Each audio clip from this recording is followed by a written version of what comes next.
నిసర్గదత్త మహారాజు వారి నిరూపణలు చెప్పుకుంటున్నాం. వందో నిరూపణ.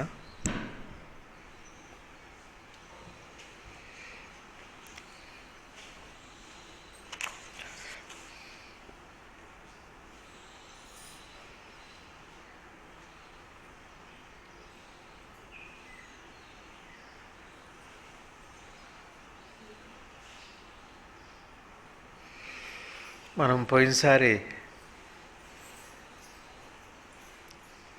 నీ శరీరమునే నీవు అని అనుకొనుట ఒక జబ్బు అని అన్నారు. అనుకొనుట అంటే ఏమిటి? రెండు మాటలు ఉన్నాయి. ఇది అనుకోవటం అనేది ఏమి ఉండదు. కంటే ముందుగా మనకి శరీరం తెలిసిన తర్వాతనే అన్ని జబ్బులు తెలుస్తున్నాయి. నాకు షుగర్ ఉంది, నాకు బీపీ ఉంది, నాకు ఆకలి అవుతుంది, నాకు అది ఉంది, నాకు ఇది ఉంది అని అన్నీ తెలిసేది ఇప్పుడు మెలకు వచ్చాక. అంటే ఆ మెలకు వచ్చిన తర్వాత శరీరంతో సంబంధం వచ్చిన తర్వాత అప్పుడు మనం ఏమనుకుంటామంటే శరీరం నేను అనుకుంటాం. కానీ ఎప్పుడు అనుకోం కూడా శరీరం నేను అని. కానీ శరీరం నేను అనుకోకపోయినా మన కోరికలు ఉంటాయి. నాకు అది కావాలి, నాకు ఇది కావాలి, ఈ ఇల్లు వాకిలి పిల్ల బిడ్డ ఇవన్నీ కూడా ఉంటాయి. ఇవన్నిటి మీద ఎప్పుడైతే వచ్చిందో ఈ ఆలోచనలన్నీ కూడా శరీరం వచ్చాక వస్తాయి. అందుకని దాన్ని అనుకోవటం అనే పేరు. శరీరం నేను అనుకోవటం అనే మాటకు అర్థం ఏంటంటే శరీరం వచ్చిన తర్వాత ఏ విషయాలు అయితే మనకు వస్తున్నాయో చివరికి ధ్యానం చేయాలని కూడా మనకు మెలకు వచ్చాకనే. అంటే మెలకు అంటే శరీరమే, ఇంకేం లేదు. మెలకు రావటం అంటే శరీరంతో సంబంధం.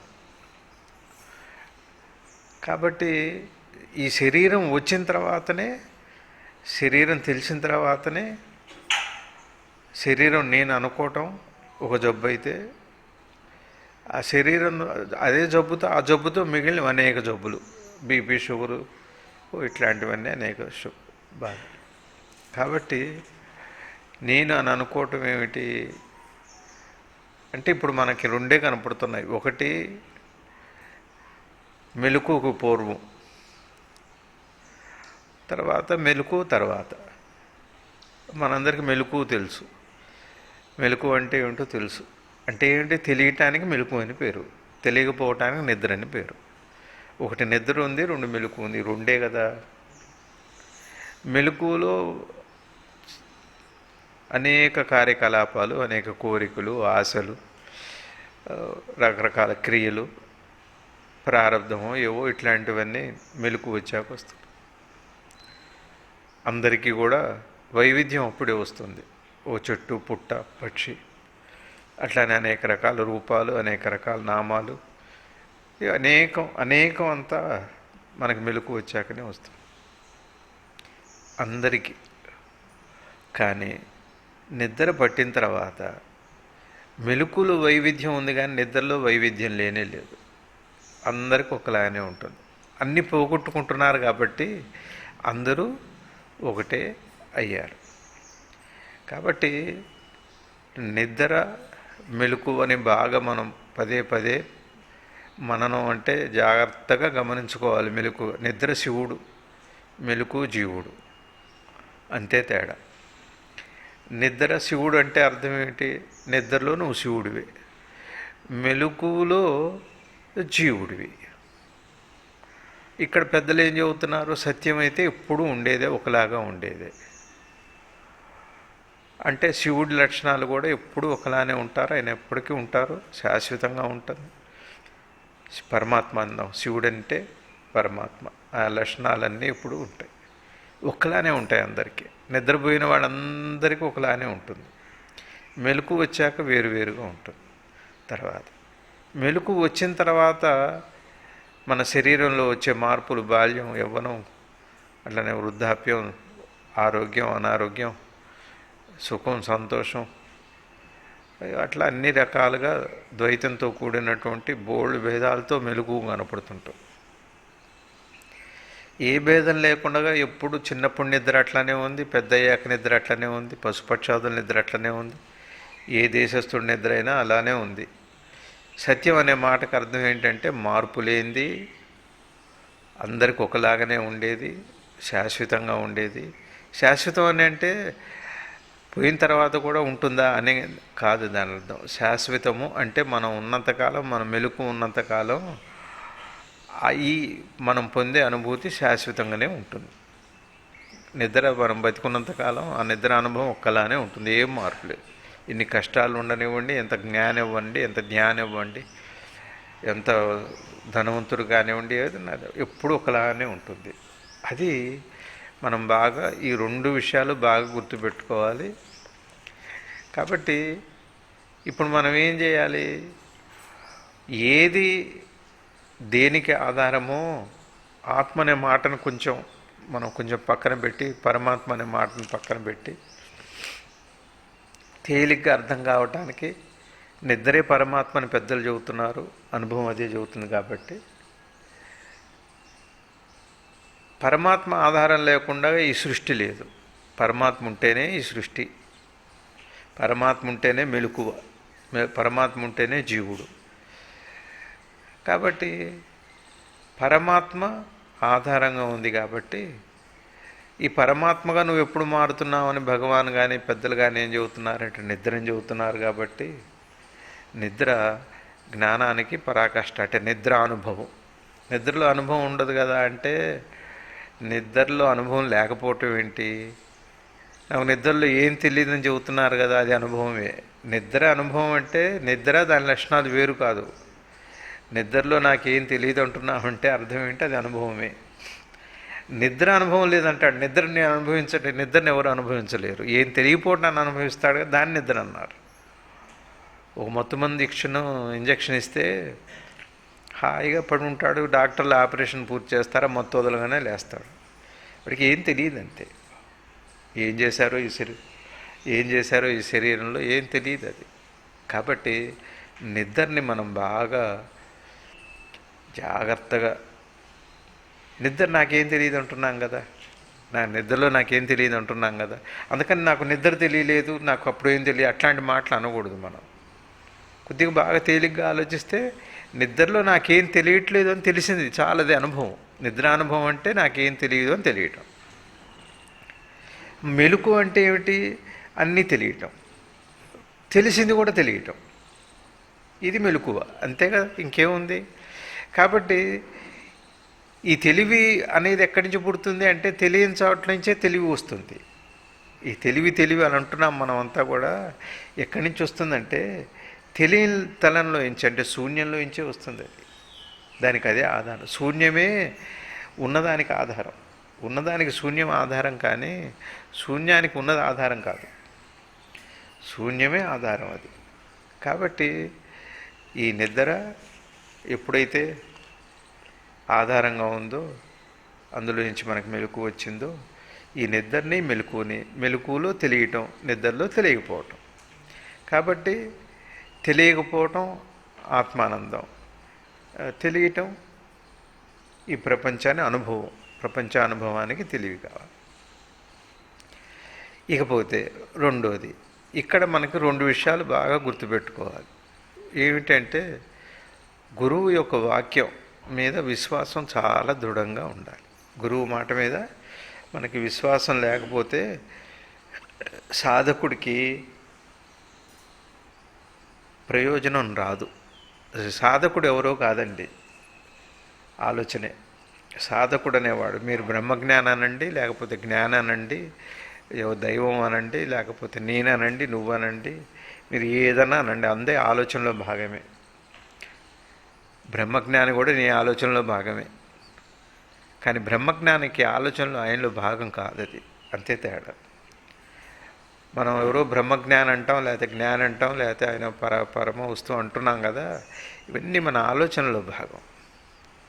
ఈ బ్రహ్మజ్ఞానం ఎక్కడుంటాడండి? ఈ జ్ఞానం ఎక్కడుంటాడు అంటే నీ హృదయంలోనే ఉన్నాడు, నిద్రా రూపంలో. ఆయన జ్ఞానం అంటే నీ నిద్ర ఎంత గొప్పదో చూడండి. నీ ఆరోగ్యంతో దానికి పని లేదు, నీ కష్ట సుఖాలతో దానికి పని లేదు. అది నువ్వే, ఇది నువ్వే. దానికేమో దానికి అక్కర్లే. నీ బాడీ ఏమైపోతే ఏమవుతుంది, నీ ఆస్తి ఏమవుతుంది, నీ భార్య ఏమయ్యింది, నీ పిల్లలు ఏమయ్యారు, నీ ధ్యానం ఏమైంది, నీ జ్ఞానం అయింది, భగవంతుడి గురించి నీ ప్రయత్నం ఏమైనాయి అవన్నీ నిద్రలో? అక్కర్లేదండి దానికి. ఏం అక్కర్లేకపోవటం జ్ఞానం యొక్క లక్షణం. అదేం అనుకోదు ఈ నిద్రలో పోయి ఒక బ్రహ్మ వస్తువుని చూసొద్దాం, శ్రీ మహావిష్ణువుని దర్శిద్దాం, శివుని దర్శించొద్దాం, లేదా ఒక బ్రహ్మజ్ఞానిని కలిసి వద్దాం. ఏం అనుకోదు అది. ఎందుకంటే తనే బ్రహ్మజ్ఞానం కాబట్టి. బ్రహ్మజ్ఞానానికి ఇతరులు లేరు. ఒకవేళ బ్రహ్మజ్ఞాని ఇతరుడు ఉన్నాడు అని మనకు అనిపిస్తే మంచిదే, వ్యవహారికంగానే సత్యం, అది పారమార్థిక సత్యం కాదు. కాబట్టి బయట బాహ్యమైన బ్రహ్మజ్ఞానులు, యోగులు, గురువులు, మహానుభావులు ఎంతమంది ఉన్నప్పటికీ కూడా వాళ్ళ సమక్షంలో ఒక క్షణం వెళ్ళి నా సాధన బాగా అవ్వాలి, ఎవరో ఒకళ్ళు, 100 మంది అక్కర్లేదు,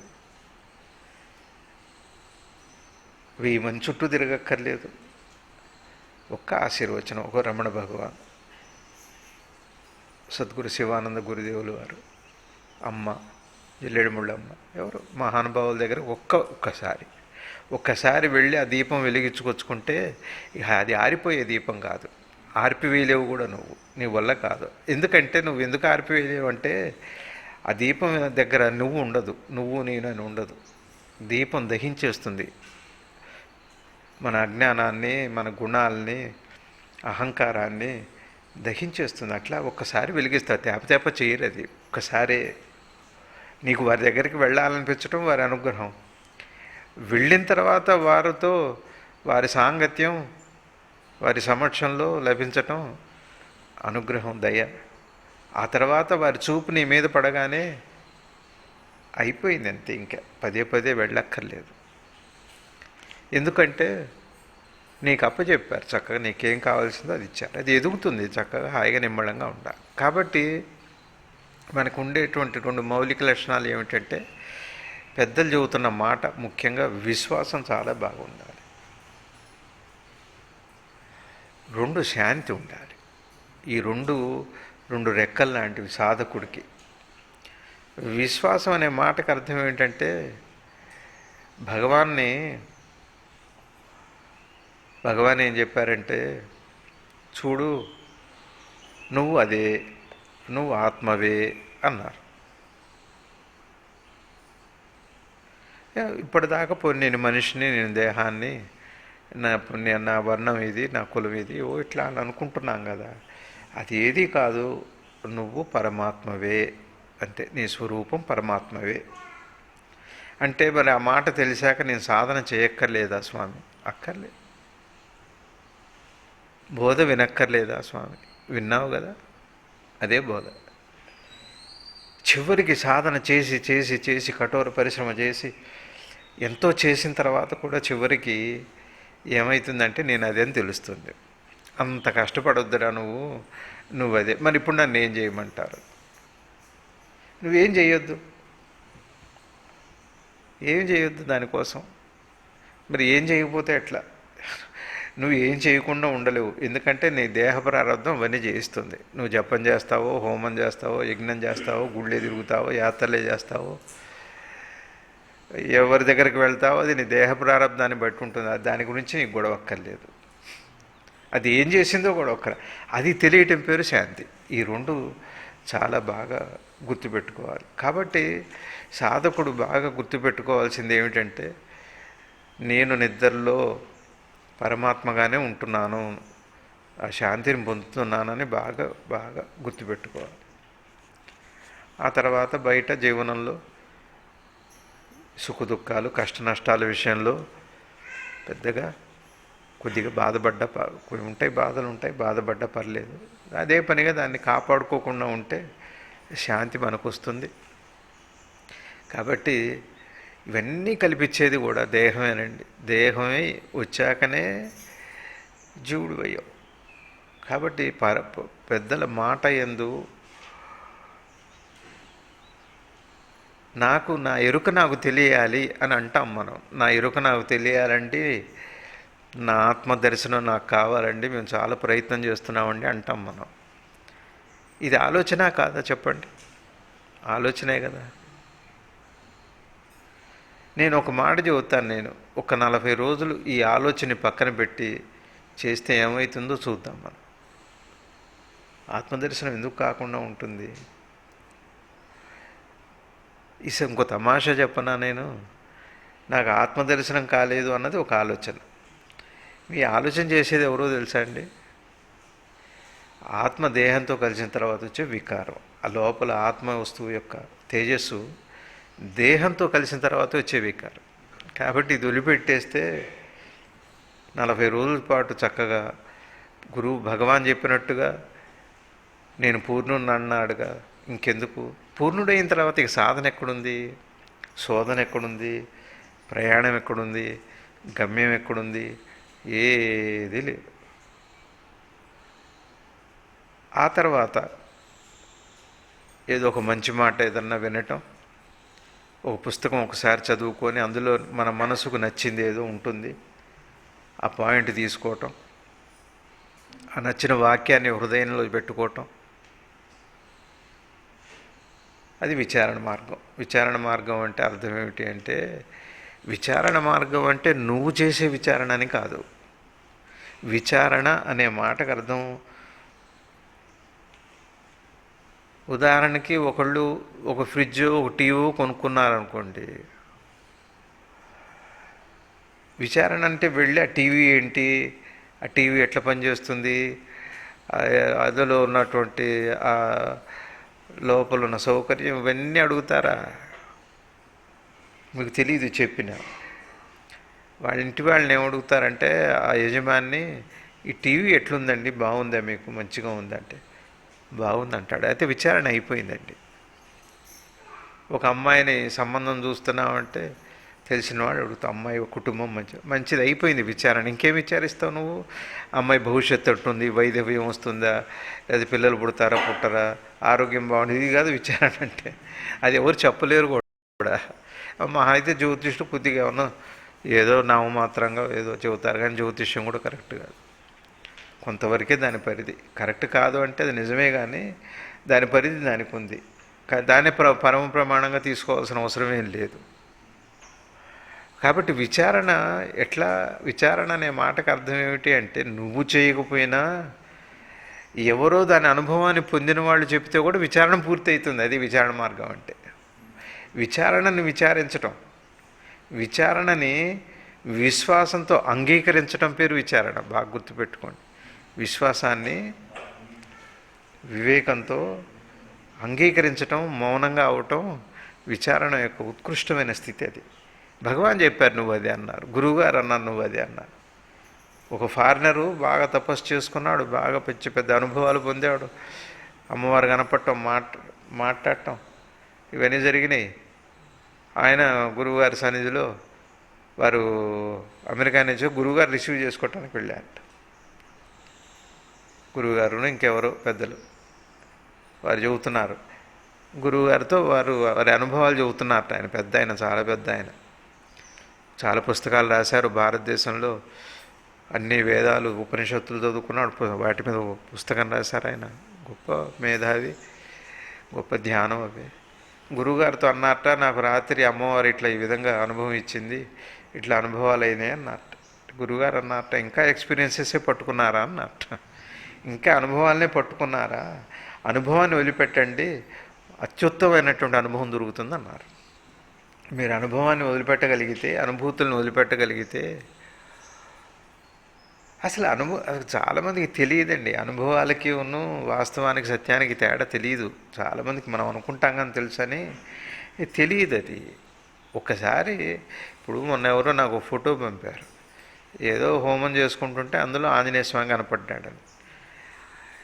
అగ్నిశిఖ రకరకాల రూపాలు మార్చుకుంటుంటుంది, ఒక క్షణం తర్వాత అది ఉండదు. దర్శనం అంటే ఏంటి? ఆ అగ్నిలోనే ఆ రూపం స్పష్టంగా కనపడటం, అదే అనుభవం. అంతేగాని ఆ శిఖత్ రూపం మార్చుకోవటం అనుభవం కాదు. అది ఏమంటాం? కాదంటామా బాధపడతారు, అవునంటామా అందులోనే పడిపోతాడు. మొత్తానికి పట్టం మాత్రం ఖాయంగా ఉంది. ఏం అనుభవాలు అవి? భగవాన్ ఏమన్నారంటే, నువ్వు అదే అన్నారు కదా, విచారణ వారు పూర్తి చేశారు, నీకెందుకు గొడవ? నువ్వేదైతే ఒక జీవుడు ఏదైతే ఈ భూమి మీదకి ఎందుకు వచ్చాడు అంటే, ఈ ప్రకృతిలోకి ఎందుకు వచ్చాయంటే తను తాను తెలుసుకోవటానికి వచ్చాడు. తానెవరు? ప్రయత్నంతో చేయొచ్చు, తెలుసుకోవచ్చు. అట్లా జీవులందరి తరఫున కూడా ఒక మహానుభావుడు, ఒక అవతార పురుషుడు గురువుగారిలాగా భగవాన్లాగా వచ్చి, మేము పూర్తి చేశాం బాబు, అదేం దిగులు లేదు, అది నువ్వే అని చెప్పారు కదా, అది వారు పూర్తి చేసేసారు, విచారణ అంతా పూర్తి అయిపోయారు. నీకెందుకు హాయిగా ఉండక? శ్రమ అంతా ఎందుకు? నీకెందుకు శ్రమ? మరి ఇప్పుడు ఎట్లుండాలి? చక్కగా సంప్రదాయంలో ఉండు, ధర్మంలో ఉండు, శాంతిగా ఉండు. నీకేదో నామం చేసుకోవాలనిపిస్తే చేసుకో చక్కగా నిరంతరం. నేను ఒకటే చెబుతున్నాను, ఏమండి నేనెవరో నాకు తెలియట్లేదు నాకు అని అంటున్నారు. ఏం చేసావు దానికోసం? మనం ఏం చేస్తున్నాం నేనెవరో నాకు తెలియటానికి? చెప్పండి.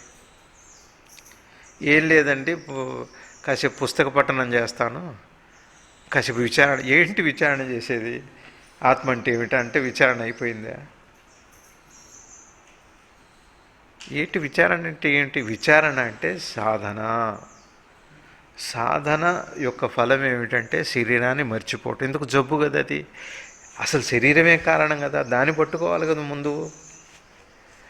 కానీ దాన్ని పట్టుకోవటానికి దాంతోనే మొదలు పెట్టాలి. చిత్రం అదండి ఇక్కడ. యోగరహస్యం ఏంటంటే, ఆత్మ గురించి తెలియటానికి పరికరం దేహమే.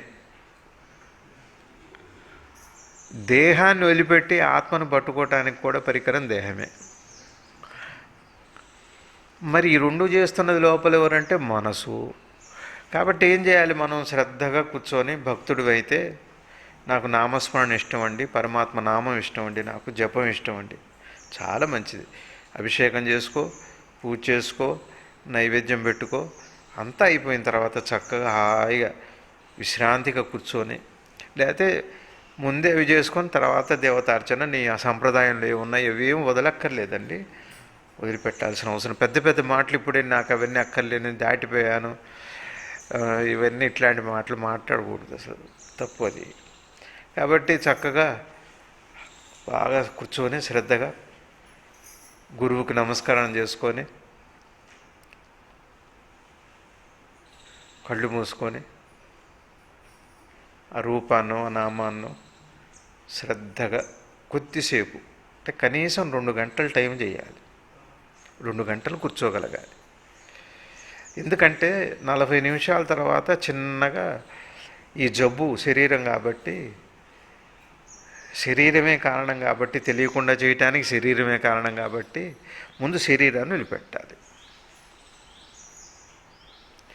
చూడండి, కళ్ళజోడు పెట్టుకున్నాం, మసగ బారింది, కళ్ళజోడు బారేస్తామా? కళ్ళజోడు బారేయం, అద్దాన్ని తుడుచుకుంటాం. ఫస్ట్ అద్దం తుడుచుకుంటాం, అప్పుడు అక్షరాలు కనపడతాయి కదా. ముందు పుస్తకాన్ని కడుగుతామండి ఎవరన్నా? అక్షరాలు కనపడట్లేదు, పుస్తకాలు కడుగుతాం. పేజీలు కడిగితే ఏమొస్తున్నాయి? పేజీ కడగకూడదు, అక్షరాలు కడగకూడదు, ముందు నీ కళ్ళజోడు కడుక్కోవాలి. కళ్ళన్నీ పుసులు తోడు ఉన్నాయి, అప్పుడు కనపడవు. కళ్ళు నీళ్లు తిరిగి ఉన్నాయి, కళ్ళు కనపడవు. అప్పుడు ఏం చేస్తాం? ముందు పుస్తకాన్ని సరి చేసుకోం, కళ్ళ నీళ్లు తుడుచుకుంటాం, కళ్ళ నీళ్లు తుడుచుకున్నాక అప్పుడు మాట్లాడతాం మనం. కాబట్టి నేనెవరో నాకు తెలియకుండా చేస్తుంది, నా ఎరుక నాకు తెలియకుండా చేస్తుంది, తెలిసినా తెలియకుండా చేస్తుంది ఏదంటే ఈ శరీరం. కాబట్టి ఫస్ట్ మనం చేయవలసిన ప్రయత్నం ఏమిటంటే, ప్రాథమికంగా చివరిగా కూడా ముందు దేహం నుంచి అవతలకు వెళ్ళాలి. దేహం నుంచి అవతలకు వెళ్ళే విధానం ఏమిటి అంటే కేవలం సాధనే. చిన్నగా నామస్మరణ, ఏదో ఒక నామం, పంచాక్షరో అష్టాక్షరో గణపతో ఆంజనేయ స్వామో ఏదో ఒకటి గురువుగా దండం పెట్టుకొని హాయిగా లోపలికి చక్కగా 2 గంటల సేపు పొద్దున, 2 గంటల సేపు సాయంత్రం, ఇంకా కుదిరితే ఇంకొక మధ్యాహ్నం 2 గంటలు, ఇంకా కుదిరితే తెల్లారుజామున 4 గంటలు. నువ్వేం చేస్తున్నావు? రిటైర్ అయిపోయి ఖాళీగా ఉంటేరా చేసుకోవచ్చు. ఉద్యోగస్తుడైతే చక్కగా 2 గంటలు పొద్దున, 2 గంటలు, అది కూడా కుదరకపోతే గంట. ఎప్పుడన్నా సెలవులు దొరికితే ఊరికే వీకెండ్స్ అని చెప్పని ఏం చేస్తున్నారంటే చక్కగా పిజ్జాలు తినటం, హోటళ్ళకి తిరగటం, లేకపోతే సినిమాలకు పోవటం, ఇది మనం చేసే పని. వాడికి ఇంట్రెస్ట్ ఉంది దీని మీద, కానీ నేను భౌతికంగా నేను శరీరాన్ని పదే పదే గుర్తు చేసే వాటి వైపు వెళ్ళకూడదు. మరి నీ శరీరాన్ని మర్చిపోయేట్టు చేసే వాటి వైపు, నిన్ను మర్చిపోయేట్టు చేసేది కేవలం జ్ఞానం మాత్రమే, కేవలం సాధన మాత్రమే. అది విచారణ. విచారణ అంటే సాధనని కానీ అర్థం ఒట్టి కూర్చొని విచారించడం, నేనెవరిని విచారించడం అది కాదండి. అది మంత్రం కాదు, అది ఆధారం అది. కాబట్టి అట్లా శ్రద్ధగా 40 నిమిషాలు చక్కగా చేస్తుంటే 40 నిమిషాల తర్వాత నుంచి దాని ప్రభావం మొదలవుతుంది. చిన్నగా శరీరం స్పృహ, ముందు పరిసరాల స్పృహ పోతుంది, చుట్టూ ఏం జరుగుతున్నాయో ఏమో తెలియదు. ఆ తర్వాత ఆలోచనల ప్రభావం పోతుంది, అన్ని ఆలోచనలు పోయి చివరికి ఒక్క ఆలోచన ఉంటుంది. అప్పటికి ఆ స్థితి వచ్చేటప్పటికి శరీరం కూడా తెలియదు, పరిసరాలు తెలియదు. ఫస్ట్ రెండో పరిణామంలో శరీరం తెలియదు. మూడో పరిణామంలో ఆలోచనలు పోయి ఒక ఆలోచనే ఉంటుంది. నాలుగో పరిణామంలో ఆ మంత్రం కూడా పోయి, మంత్రం కూడా ఆలోచనే కాబట్టి అది కూడా ఉండదు అక్కడ. దాని దగ్గర పోయి ఏమవుతుంది, కేవలం శుద్ధ మనసు. కేవలం శుద్ధ మనసు అంటే ఆత్మ. అప్పుడు ఎరుకంటే ఏమిటి, ఆత్మ అంటే ఏమిటి, నేనంటే ఏమిటి, ఇవన్నీ తెలుస్తాయి. నీకు విశ్వాసం ఉందా, హాయిగా ఉండు, ఏం చేయక్కర్లేదు. ఏదో దైనందిక ఈ దేహ ప్రారంభంలో ఉన్నవి అవి చైతన్యం చేస్తుంది, దాని గురించి గొడవలేదు.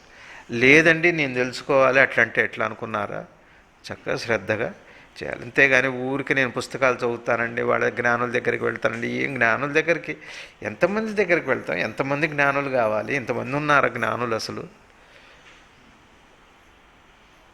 నువ్వు జ్ఞానుల దగ్గరికి వెళుతున్నావు, అనేక మంది దగ్గరికి వెళుతున్నావు అంటే నీ దేహం మీద నీకు ఇంకా దేహభ్రాంతి పోలేదు అని అర్థం. బ్రహ్మజ్ఞాని దేహం కాదే. పోనీ బ్రహ్మజ్ఞాని దగ్గరికి వెళ్ళి ఊరుకుంటావా అంటే, ఆయన పొట్టిగా ఉన్నాడు, ఆయన ఉన్నాడు, ఆయన జుట్టు ఊడిపోయింది, ఆయన కళ్ళ పెట్టుకున్నాడు, ఆయన చెవుడు ఉంది, నల్లగా ఉన్నాడు, తెల్లగా ఉన్నాడు, అది ఒక గొడవ. అట్లా కాదు ఆయన కోపం ఎక్కువ, ఆయన మాట్లాడట్లేదు అని మాట్లాడు మౌనంగా, అది గొడవ ఎక్కువ. నా అనుమానాలు తీర్చట్లేదు, ఇంకొక గొడవ. పోనీ ఆయన ఒక మాటలు ఏమైనా చెబుతారా అంటే, ఒక మాటలో చెప్పాడంటే మనకెక్కదు. బ్లెస్ చేస్తారా అంటే బాగుంది అన్నారు, అయిపోయింది, అదే బ్లెస్సింగ్. కాబట్టి బ్రహ్మజ్ఞాని జ్ఞాని ఏం చేస్తారంటే పై ఎక్కువ, ఆయన వేరు నేను వేరు, ఆయన జ్ఞానం వచ్చింది నాకు రాలేదు, నా జన్మ ఇంతేనేమో, వారు ఎట్లా ఎదిగారు, ఏం సాధన చేశారు, ఎట్లా సాధన చేస్తున్నారు, ఇవన్నీ నువ్వు దేహం తాలూకా విషయాలే వచ్చేస్తున్నాయి. మళ్ళీ ఏది వద్దనుకొని పోతున్నామో, ఏది రావద్దనుకొని పోతున్నామో, ఏది కావాలని పోతున్నామో అది రాకుండా, ఏది పోవాలి అది పోవట్లేదు, ఏది కావాలి అది రావట్లేదు. ఈక్వేషన్ అనమాట. జ్ఞానుల దగ్గరికి వెళ్ళాము చాలా. ఒక్కసారి భగవాన్ ఎవరు, సర్వాంతర్యామి. గురువుగారు ఎవరు, సర్వాంతర్యామి, సర్వకాల సర్వావస్థ. అందుకనే గురువు చనిపోయారు అనకూడదట, గురువుగారు చెప్పారు. ఆ చైతన్యవంతుడయ్యాడని చెప్పాలట. గురువు శరీరం వదిలిపెట్టారని అనకూడదు, చనిపోయారని మాట వాడకూడదు. చైతన్యవంతం, చైతన్యంగా మారిపోయారు, అనంతంగా వ్యాపించారు. వారు శరీరంలో ఉన్నప్పుడు అనంతంగా వ్యాపించారు, కానీ నీకు తెలియదు కాబట్టి, శరీరమే అనుకుంటున్నారు కాబట్టి అది మనకి తెలియదు. కాబట్టి వ్యాపించున్నారు కదా. ఒక్కసారి గురువుగారి విగ్రహం దగ్గరికి వెళ్ళి, ఒక్కసారి స్వామి నా జ్ఞానాన్ని ఇవ్వు, నా ప్రయాణం పూర్తి చేయి చక్కగా, ఆ లోపల నాకు కావాల్సినటువంటి గైడెన్సు, మార్గదర్శకత్వం మీరే చేయండి. నాది నేను అల్పశక్తివంతుణ్ణి, నా మనసు, నా అల్ప బుద్ధి నాది, నాకు ఏది చేత కాదు, నాకేం తెలియదు, మీదే భారం, శరణం అమ్మ, అంతే. ఒక్కసారి కుదిరితే రోజు అంటే ఒకవేళ ఆ క్షేత్రంలో ఉన్నారనుకోండి, ఆ పనే చేసుకోవాలి చక్కగా. చేసుకొని అక్కడ కూడా ఒకసారి నమస్కారం పెట్టారేమో, గురువుగారు ఈ జన్మలో మీ గురువు ఎవరు అంటే నా గురువు భగవానే అన్నారు. ఎందుకంటే గుర్తు చేశారు కాబట్టి, గుర్తు మాత్రమే చేశారు, కొత్తగా వారికి ఏమి ఇవ్వలేదు, వారు పొందిందే అది. చేయవలసిన కార్యాన్ని గుర్తు చేశారు మళ్ళీ గురువు గారికి. అంతేగాని నువ్వు జ్ఞాని అవుతావు, నీకు ఆత్మదర్శనం అట్లాంటివి చేయలేదు. లేదా అంటే ఎప్పుడైతే నేను అనేది పోయిందో అప్పుడు అవన్నీ ఉండదు, ఒకానొక దివ్యశక్తి నడిపిస్తుంటుంది. కాబట్టి అట్లా వారు వచ్చారు కాబట్టి వారు నా గురువు అన్నారు. గురువుగారు మరి 28లో పుట్టారు, భగవాన్ 50లో పోయారు. గురువుగారు ఎప్పుడు వెళ్ళాల భగవాన్ దగ్గర. ఆ తర్వాత పెళ్ళి అయ్యాక ఇప్పుడు అమ్మగారు అడిగితే గురువుగారు భగవాన్ దగ్గరికి వెళ్ళారు. ఆ పక్కనే అమ్మగారికి స్వామివారు భగవాన్ కనపడి, నువ్వు అంతా వెతుకుతున్నావేంటి, నా కోసం వచ్చావేంటి, నీ పక్కన ఉన్నది నేను కాదా అన్నారు. కాబట్టి అది అందరికీ వర్తిస్తుందండి. అమ్మగారికే చెప్పారు అంటే భగవాన్ చెప్పిన మాట అది, నేను అంతటా ఉన్నాను ఒక స్థలం మీద ఎక్కడ. కాబట్టి అదేమో పెద్ద అమ్మ అట్లా భగవాన్ గురువుగారులు ఎట్టుంటారు, ఇట్లాంటి ప్రశ్నలు అక్కర్లేదు. అంతటా మీరు కూడా ఉన్నారు, చూడగలిగితే అంతటా ఆయనే ఉన్నారు, గురువుగారే ఉన్నారు. కాబట్టి కాలాన్ని సద్వినియోగం చేసుకోవటం చాలా ముఖ్యమైన విషయం. మంచి మాటలు వినటం, అది కొద్దిసేపు చక్కగా వినాలి. ఒక మంచి మాటను మననం చేసుకోవాలి. ఎంత విచారణ మార్గమే. నేనేమంటున్నానంటే విచారణ అన్నది కేవలం ఒక ఇంటలెక్చువల్గా, అంటే ప్రపంచాన్ని అర్థం చేసుకోవటం, ప్రకృతిని అర్థం చేసుకోవటం, భగవంతుడిని అర్థం చేసుకోవటం, ఇవి పుస్తకాల్లో దొరుకుతాయి, అదేం పర్లేదు. కానీ నీకు అనుభవం కావాలంటే మాత్రం ఒకటి విశ్వాసం అన్నా గురువు మీద ఉండాలి, లేదా నీ శరీరాన్ని మర్చిపోయేట్టుగా యోగమే చేస్తావో, సాధనే చేస్తావో, లేదా విచారణ అంటే ఆ ఆలోచన నేనెవరు అన్న ఆలోచన మీద తీవ్రంగా ఉంటే శరీరం పోతుంది, అట్లది మంత్రమే అవుతుంది. ఒట్టికి నేను అనుకొని శరీర స్పృహతో నేనెవరు అనుకుంటే సమాధానం రాదు. శరీరాన్ని వదిలిపెట్టి వెళ్ళగలిగేటువంటి తీవ్రమైన ఇచ్ఛతో నేనెవరని ప్రశ్న వేసుకుంటే ఖచ్చితంగా సమాధానం 40 రోజుల్లో తెలుస్తుంది. చూడండి, భర్త చచ్చిపోతాడు, భార్య ఏడిచి సొమ్మసిల్లిపోతుంది. ఆయన కోసం ఆలోచించి శరీర స్పృహ పోతుంది, శరీరం తెలియదు ఇక. అందుకని కాసిన మొహాన్ని నీళ్లు కొట్టి ఊపి అవి ఇవి చేస్తున్నారే. నేనెవరిన ప్రశ్న కూడా అంత తీవ్రంగా భర్త కోసం ఏడిచినట్టు ఏడిస్తే మనకి సంత ఆనందం మిగులుతుంది. అంటే ఈ దేహంతో ఉండగా చేసే సాధన ప్రశ్నలు ఏ సమాధానం ఇవ్వకపోగా చాలా అనుమానాలు క్రియేట్ చేస్తాయి, బయట తిరిగేటు చేస్తాయి, 10 మంది దగ్గరికి వెళ్ళేటు చేస్తాయి. అశాంతిగా ఉంటుందండి, చాలా శాంతిగా ఉంటుంది.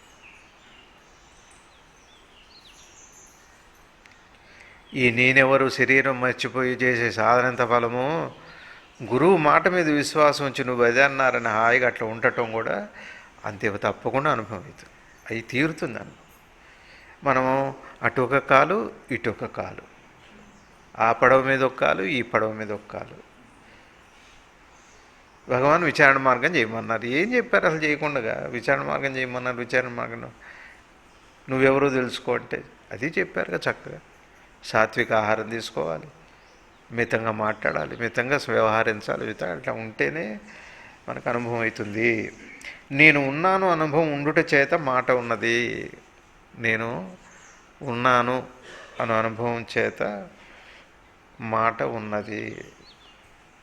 ఇప్పుడు నేను ఉన్నానని నాకు తెలియదని చాలామంది అంటారు. భగవాన్ దగ్గర కూడా పోయి చెప్పారు, నేనున్నట్లు నాకు ఎట్లా తెలుస్తుంది? నువ్వు ఉన్నట్టు తెలియటం ఏంటి? నువ్వు మాట్లాడటం ఉన్నట్టు తెలియటం. నీ మాటను నువ్వు చూసావంటే నువ్వు ఉన్నట్లు నీకు తెలిసినట్టు. ఇంకేముంది? నీకు శరీర కదలికలే నువ్వు ఉన్నట్టు తెలియజేస్తుంది. అది అయిపోయింది అనుభవం. నేనున్నట్లు నాకు ఎట్లా తెలుస్తుంది అంటే మీరు నాకు కనపడుతున్నారు, అది నేను ఉన్నట్లు నాకు తెలిసినట్టు. నాకు మాటలు వినపడుతున్నాయి, నేను ఉన్నట్లు నాకు తెలిసినట్టు. నాకు వాసన తెలిసింది, నేను ఉన్నట్లు నాకు తెలిసింది. అదే నిద్రలో తెలియట్లేదు కాబట్టి నేను ఉన్నట్లు నాకు తెలియదు, కానీ నేను ఉన్నా. అది ఎప్పుడు ఉన్నావు కాబట్టి లేచావు కాబట్టి అది సరిపోయింది మనకి. చైతన్యం వలననే నాలుక రుచికి చూచే శక్తి ఉన్నది. ఆత్మజ్ఞానం యొక్క తత్వమునకు భక్తునిగా ఉండము. ఇంత బాగా చెప్పారో చూడండి. ఏమంటున్నారు? చైతన్యం వల్లనే నాలుక రుచి చూచాడు. ఇప్పుడు నేను చెప్పినవే వారు చెబుతున్నారు.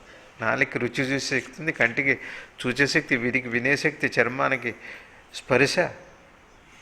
ఇవి శక్తులన్నీ కూడా తను ఉన్నట్టు తను నిరూపించడం కోసం ఇవి వచ్చినాయి. మనం ఏంటంటే రుచి కోసం, ఆ పదార్థాల కోసం వెంటపడతాం. మనం పర్లేదు, వీక్నెస్ తింటే తినాలండి, అదేం పెద్ద ప్రాబ్లం కాదు. ఊరికి దాని గురించి బాధపడకూడదు. మీకు తినాలని తినండి, ఊరుకోండి, హాయిగా అయిపోయింది. కానీ నేను ఉన్నానన్న మాట దానికి గుర్తు చేయడానికి వచ్చిందని కూడా ఒక విషయం గుర్తుపెట్టుకుంటే చాలు. నేను మీకు కనపడుతున్నాను కదా, మీరు ఉన్నట్టే. ఇక మరి మీరున్నట్టు దాన్ని చూడకండి, మీరున్నట్టు మీకు తెలియాలంటే మీరు నేను కనపడుతుంటే చాలు. అంటే నేనంటే నేను కాదండి, ఈ ప్రపంచం అని అర్థం. నేను కనపడితే జ్ఞానం ఏమండి, నేను అంత జ్ఞాని కాదు, అంత గొప్పవాడిని కాదు, ఆ దుఃఖం మీకు అక్కర్లేదు. అది తర్వాత నీవు ఏమి ధ్యానం చేయబోతున్నావు? ధ్యానం చేయువారు దేనిపైనైతే ధ్యానం చేయబడునో అది ఒకటే. శ్రద్ధగా వినుము, దాన్ని మనసునందు ఉంచుకొనుము, పదే పదే దాన్ని గూర్చి ఆలోచించుము, ప్రాపంచిక విషయముల పట్ల నీ మమకారమును అర్థము చేసుకొనుము. ఏం చెబుతున్నారు? ఆత్మజ్ఞానము యొక్క తత్వమునకు భక్తునిగా ఉండుము. ఆత్మజ్ఞానం యొక్క తత్వానికి భక్తుడుగా ఉండము. భక్తుడు అంటే ఏం చేస్తాడు? నిరంతరం ఆ పరమాత్మను తలుచుకోవటం అనేది భక్తి లక్షణం. తలుచుకోవటం దాని లక్షణం, గుర్తుపెట్టుకోవటం దాని లక్షణం. భక్తుడు అంటే అదే. భక్తి అనే మాట ఏంటంటే పదే పదే పదే పదే వాడు భార్య భక్తుడు, వాడు పిల్లల భక్తుడు, అట్లా ఉంటుంది. భక్తి అంటే ఇష్టంతో పదే పదే అది గుర్తొస్తే దానికి భక్తి అని పేరు. ఇక్కడ ఏం చెబుతున్నారు? ఆత్మజ్ఞానం యొక్క తత్వమును భక్తిగా ఉండము. తత్వం ఏమిటి ఆత్మజ్ఞానంలో? ఆత్మజ్ఞానం తత్వం ఏమిటి చెప్పండి? ఆత్మజ్ఞానం అంటే అర్థం ఏంటి? నేనున్నట్టు నాకు తెలియడం ఆత్మజ్ఞానం. నేనున్నట్టు నాకెట తెలుస్తుంది? మీరు ఇవంతా కనపడటం వల్ల నేనున్నట్టు నాకు తెలుస్తుంది. లేదా మిమ్మల్ని మీరు చూసుకోలేరు. నిద్రలో ఏం కనపడలేదు కాబట్టి మీరున్నట్టు లేదు, అది ఉన్నట్టు ఇది ఉన్నట్టు లేదు. మీరున్నట్టు మీకు తెలియాలంటే ఎదురుగా ఉన్నది మీకు తెలియాలి, తెలిస్తే చాలు. ఇది ఆత్మజ్ఞానం అంటే, తత్వజ్ఞానం అంటే. దీన్ని ఆశ్రయించు అంటే నేనున్నాను కాబట్టి నాకు అది కనపడదు కాబట్టి నేనున్నాను, నేనున్నాను కాబట్టి ఇది కనపడుతుంది, రెండో పక్షం. ఇది తత్వజ్ఞానాన్ని అది ఎప్పుడు ఇది గుర్తుపెట్టుకోబట్ట భక్తి అని పేరు దానికి. ఇంత బాగా చెబుతున్నారు చూడండి, అద్భుతమైన విషయం ఇది. ఆత్మజ్ఞానం యొక్క తత్వమునకు భక్తునిగా ఉండము. మీకు ఏ పని చేసినా కూడా ఇది స్పృహలో ఉండాలి. ఇది ఇక బాధపడకూడదు. నాకు నేను ఎరుక తెలియట్లేదండి, నాకు నేనెవరో నాకు తెలియట్లేదండి, అట్లా అనుకోకూడదు. నేనున్నట్లు నాకు తెలియకపోవటమే, నా శరీరమే నాకు ముందు ద్రష్ట. అప్పుడు నేను ఉన్నట్టే. ఇక మరి నేను ఎట్లున్నాను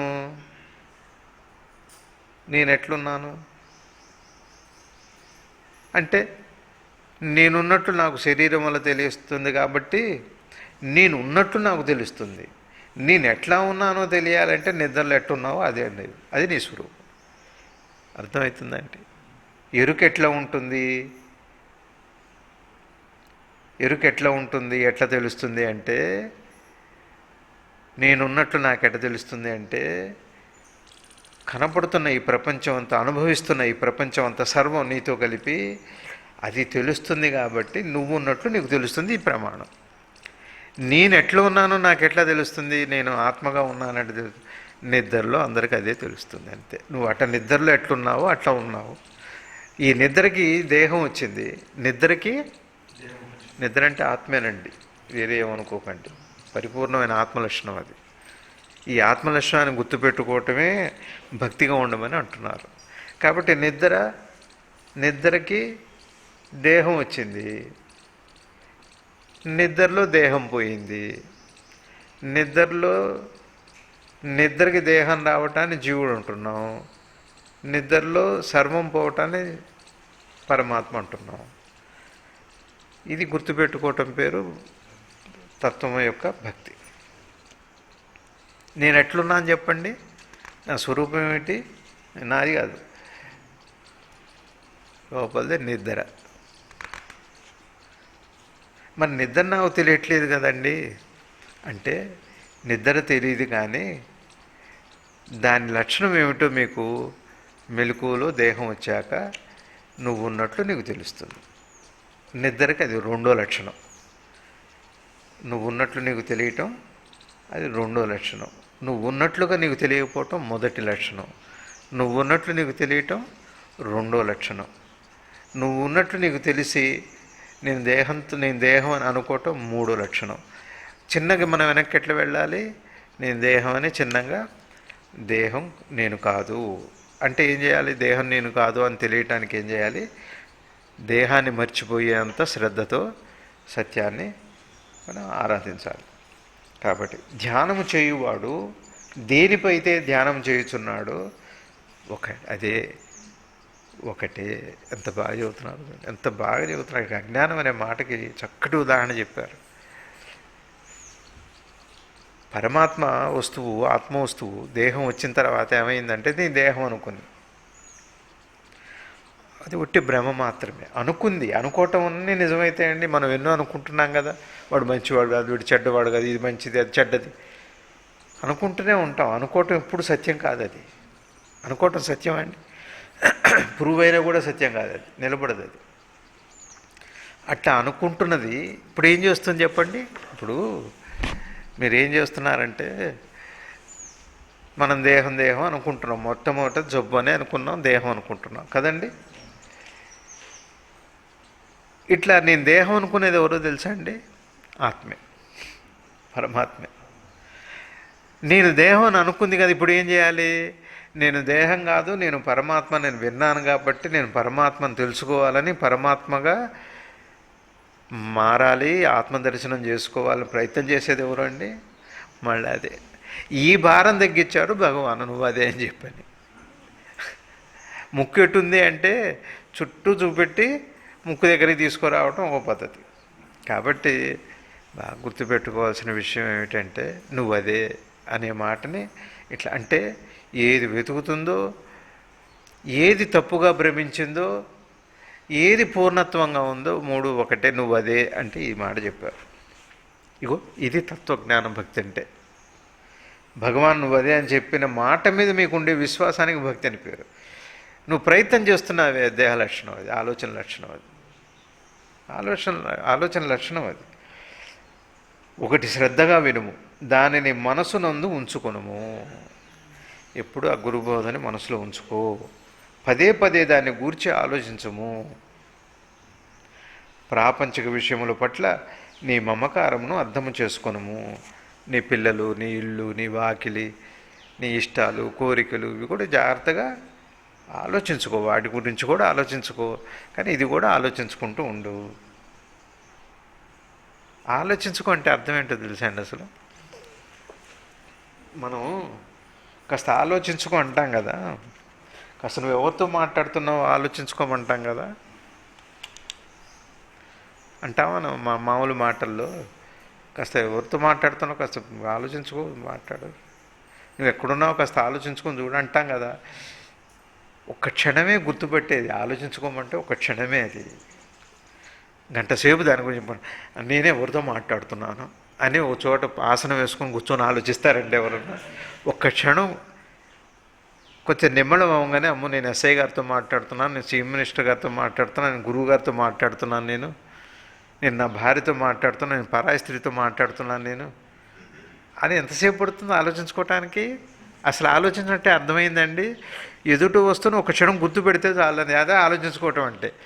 మెడిటేషన్ కాదు అది, ఆలోచించుకోవటం అంటే. ఏం చెబుతున్నారు, ఏమన్నారు చివరిలో? ఈ ప్రపంచానికి, భార్యాభర్తలకి విషయంలో ఆలోచించుకో అంటే స్పష్టత అన్నమాట. ఆలోచించుకో అంటే ఒక స్పష్టమైన అవగాహన. ఇందాక నుంచి మనకి వారు చేసిన బోధ కూడా స్పష్టమైన బోధ మాత్రమే. కాబట్టి నేను అందరినీ ఒకటే కోరుకునే, తేలిగ్గా చెప్పటం అనేది ఏమి లేదండి, ఎవరు తేలిగ్గా చెప్పలేరు. కానీ తేలిక చేసుకునే అవకాశం మాత్రం చాలా ఉంది. చెప్పింది తేలిక అవ్వచ్చు, కఠినం అవ్వచ్చు. నువ్వు తేలిక అవ్వదలుచుకున్నావా, గురువు మాట మీద విశ్వాసం ఉంచుకో, హాయిగా ఉండు. ఎందుకంటే జ్ఞాని పరమాత్మే, అజ్ఞానం కూడా పరమాత్మే. జిల్లేడు ముళ్ళమ్మంది, జ్ఞానం పరబ్రహ్మ అన్నది అన్నారు. మరి అజ్ఞానము అంది, అజ్ఞానం కూడా పరబ్రహ్మ. ఇప్పుడు మనం ఏమయ్యామంటే పరమాత్మ స్వరూపమే, కానీ నేను దేహం అనుకొని ఎవరు అనుకుంటున్నారు? నేనంటే ఎవరండి? లోపల వస్తువే, పరమాత్మ వస్తువే. అది ఒక లీల, అది నిజం కాదు. మళ్ళీ చూడండి, అట్లయితే భగవంతుడు అజ్ఞాని అయితే జ్ఞానం ఎట్లండి అంటే లేదు. అట్లా అంటే అది కేవలం లీల అంటే తనతో తన ఏం లేదు, నిజంగా జరగట్లేదు అసలు. అది ఈ జరుగుతున్నట్టుగా అనిపించడానికి కూడా కారణం దేహమే. పరమాత్మే అజ్ఞానిగా మారి జ్ఞానిగా మళ్ళీ మారుతున్నాడనే పరిణామక్రమం ఈ జబ్బు కూడా దేహం వల్లే వచ్చింది. బాగా గుర్తుపెట్టుకోవాలి. అన్నిటికీ ముఖ్యమైన కారణం, మన అజ్ఞానానికి ముఖ్యమైన కారణం దేహం. దేహానికి ఆవలికి ప్రయాణం చేయటం అంటే సాధన. సాధనకి మరో పేరు విచారణ. ఇప్పుడు చిన్నపిల్లలు ఉన్నారు, వాళ్ళు చదువుకునే పిల్లలు ఉంటారు, వాళ్ళకేమి ఈ తత్వ విచారణ ఎవరో తెలుసుకో, అవన్నీ ఏం చెబుతాం మనం? చక్కగా మంచి సంప్రదాయం, మంచి ఆలోచనలు, జీవనంలో సామాన్యమైన జీవితం ఎట్లా ఉండాలి, ఓ సీత అమ్మవారు ఎట్లున్నారు, ఓ రాముడు ఎట్టున్నాడు, ఓ కృష్ణుడు ఎట్టున్నాడు, మన గురువు గారు ఎట్టున్నారు,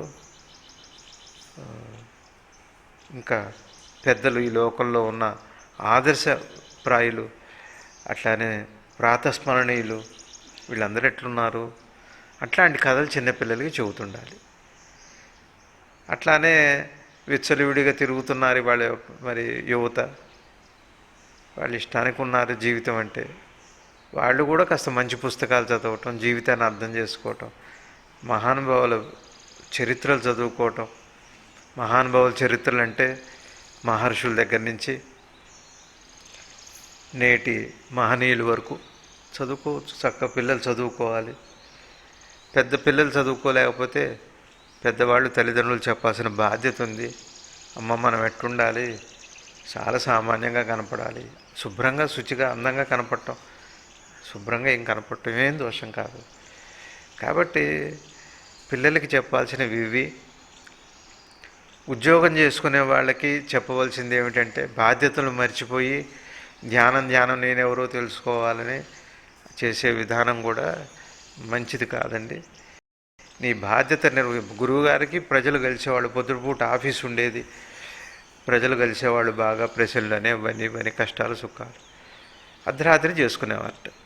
రాత్రి 12 నుంచో 11 నుంచి తెల్లవారు ఇది ఒక 5 నిమిషాలు 10 నిమిషాలు నిద్రపోయేవారు. అదేమిటి అట్లా, దానికి ఇంపార్టెన్స్ అట్లా. అది విచారణ అంటే.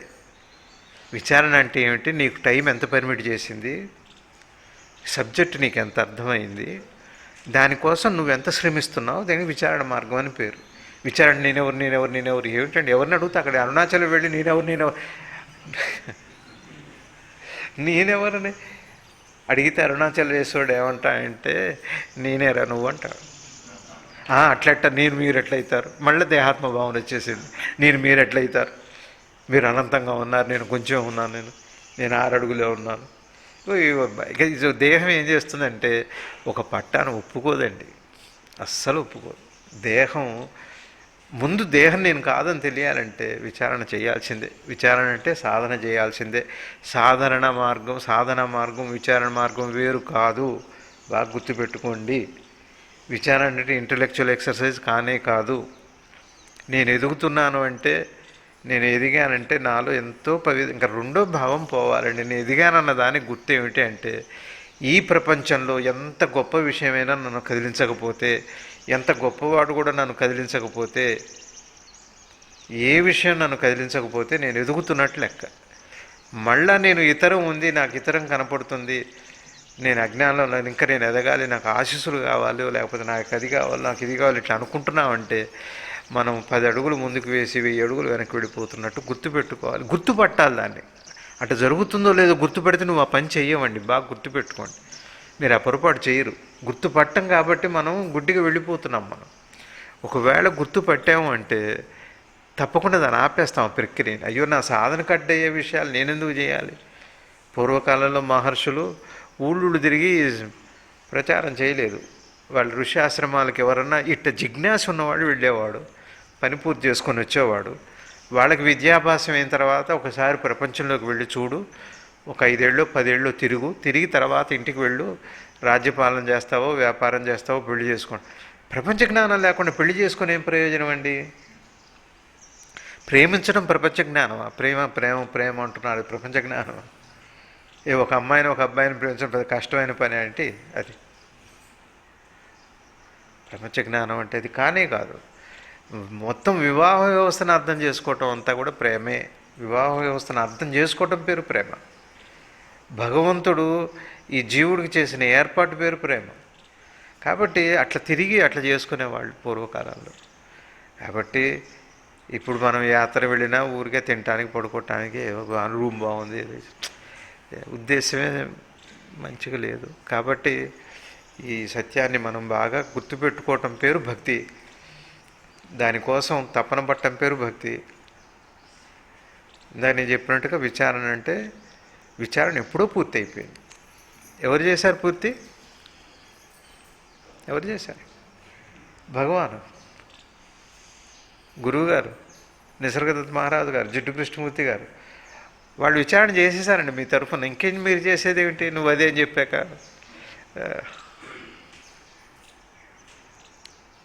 అంటే చిన్నప్పటి నుంచి నేను నా కాళ్ళ మీద నిలబడాలి, నేను సంపాదించుకోవాలి, నేను గొప్పవాడిని అవ్వాలి, ఇట్లాంటివి ఉన్నాయి కదా. అదే గొడవ ఇక్కడ కూడా మొదలయ్యింది. సేమ్ గొడవ, same to same, same result.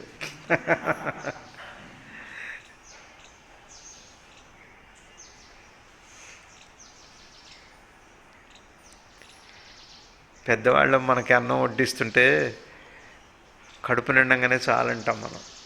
కడుపు నిండిందని పెట్టే అమ్మకి తెలియదు. కడుపు నిండిందని నువ్వు అనుకోకపోవచ్చు, కానీ కడుపు చెబుతుంది నిండింది అని. చంటి పిల్లాడి విషయం అండి. చంటి పిల్లవాడి కడుపు నిండింది నిండలేదు తల్లికి మాత్రమే తెలుసు. వాడి కడుపుకు కూడా తెలియదు తల్లి గొప్పతనం. అట్లాంటి బ్రహ్మట అనేకం అవ్వాలని అమ్మగా వచ్చారట. జిల్లేడు ముళ్ళమ్మ చెప్పింది. బ్రహ్మ అంటే సృష్టికర్త అనేకం అవ్వటం కోసం, అనేకంగా ఉండటం. అన్ని చోట్ల ఉండలేడు కదా ఆయన.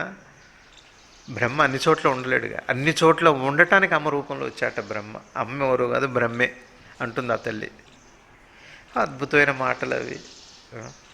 కానీ బాగా గుర్తుపెట్టుకొని మీ అందరికీ శుభాకాంక్షలు. మళ్ళీ ఆదివారం కలుద్దాం చక్కగా. ఒకటే నేను కోరుకునేది, ఎక్కడ ఎట్లా ఉండాలో అట్లా ప్రవర్తించడం ఫండమెంటల్ రూల్ అండి. ఇప్పుడు ఇక్కడికి వచ్చామనుకోండి మనం, నేను ఎవరిని విమర్శించట్లేదు, అట్లనే మీరు ఇట్లా ఉండని కూడా నేను ఆశించట్లేదు, ఆదేశించట్లేదు కూడా. ఇక్కడికి ఎందుకు వస్తున్నాం మనం? ఇది విచారణ మార్గం. నాకు జ్ఞానం కావాలి, లేకపోతే నాకు సత్యం తెలియాలి, అందుకే రండి, అందుకే ఉపయోగించుకోండి. ఇక్కడ పని వాళ్ళు ఏం చేస్తున్నారు, వాళ్ళే రమణ ఏదో చేస్తుంటాడు, తిని పడుకుంటాడు, మీకేంటి? రమణతో మీకేం పని? 2 ప్రశ్నలకు వస్తాం. అడిగారా, వెళ్ళిపోయారు. పక్కవాడే అడుగుతున్నాడు, వాడే అసలు ఆ యాంగ్జైటీ ఉండకూడదు. ఎవరికి వాళ్ళకి ప్రైవసీ కావాలి. గురువుగారు అన్నారు, ఎదుటివాడి మనసులో ఏముందో చాలా తేలిక వారికి తెలియటం. కానీ చూడండి రమణ, పక్కింట్లోకి తొంగి చూసినట్టే వాళ్ళకంటూ ఒక ప్రైవసీ ఉంటుంది. వాళ్ళకి ప్రైవసీ ఉంటుంది. ప్రతి వాడికి నేను ఎన్నో తప్పులు చేస్తుంటాను. నేను గురువుగారికి తెలిసిందనుకోండి, నాకు గిల్టీగా ఉంటుంది.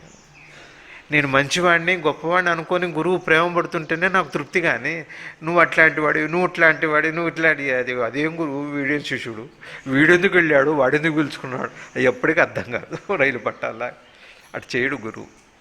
కాబట్టి ఇతరులు ఎవరన్నా వాళ్ళు పర్సనల్గా మాట్లాడుకుంటుంటే, వాళ్ళు అడుగుతుంటే దూరంగా ఉండటం అన్నది మన మొట్టమొదటి లక్షణం. పక్కనే ఉండి వినాలని ప్రయత్నించి దండం పెట్టుకున్నారా, వెళ్ళిపోయారు, ఎంత అయిపోయింది. గురువుతో పని దర్శనం, స్పర్శనం, పలాయనం. అంతే. ఇక్కడ ఉండటానికి ఇంటికి వెళ్ళి మీ పనులు మీరు చేసి ఇక్కడేం చేస్తారండి?